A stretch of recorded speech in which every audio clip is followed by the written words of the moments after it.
Mbappesiz Real, Bernabeuda Manchester City'ga qarshi eng katta qurolsiz chiqish xavfi bormi? Assalomu alaykum.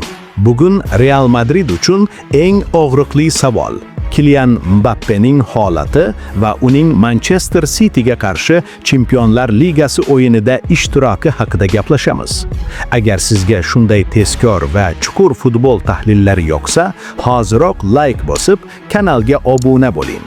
Kylian Mbappe so'nggi 2 oydan beri tizza muammosi bilan kurashmoqda. Dastlab og'riq nazorat ostida edi, ammo yaqinda holat yomonlashgani sababli klub uni vaqtincha dam oldirishga qaror qildi. Qaytish muddati aniq belgilanmagan. Manbalarga ko'ra, Mbappe konservativ davolanish yo'lini tanlagan. U mavsum va xalqaro turnirlar oldidan jarrohlik amaliyotidan voz kechgan.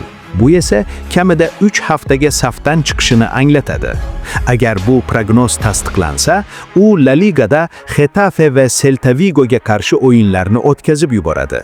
Eng katta savol esa Chempionlar Ligasi finalida Manchester City'ga qarshi Bernabeudagi birinchi o'yinda maydonga tushadimi yoki yo'qmi? Mbappe bu mavsum Realning asosiy zarba kuchi bo'ldi. Uning tezligi, birga-bir vaziyatlardagi ustunligi va hal qiluvchi zarbalari ko'plab o'yinlarni hal qildi.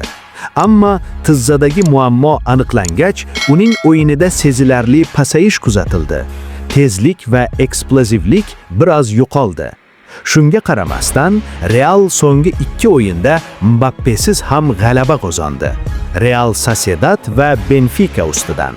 Bu jamoaning tizimi bitta futbolchiga bog'liq emasligini ko'rsatadi. Endi asosiy yuk Vinicius Junior zimmasiga tushishi mumkin. U so'nggi haftalarda juda yaxshi formada va qanotdagi tezligi bilan himoyalarni yorib o'tmoqda.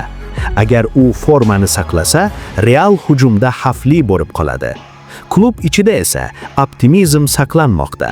Rahbarlik va murabbiylar shtabi Mbappening Manchester City'ga qarshi o'yinga tayyor bo'lishi uchun barcha choralarni ko'rmoqda. Chunki Chempionlar Ligasidagi navbatdagi tarixiy maqsad aynan shunday o'yinlarda hal bo'ladi. Savol ochiq. Mbappesiz Real ham favorit bo'la oladimi?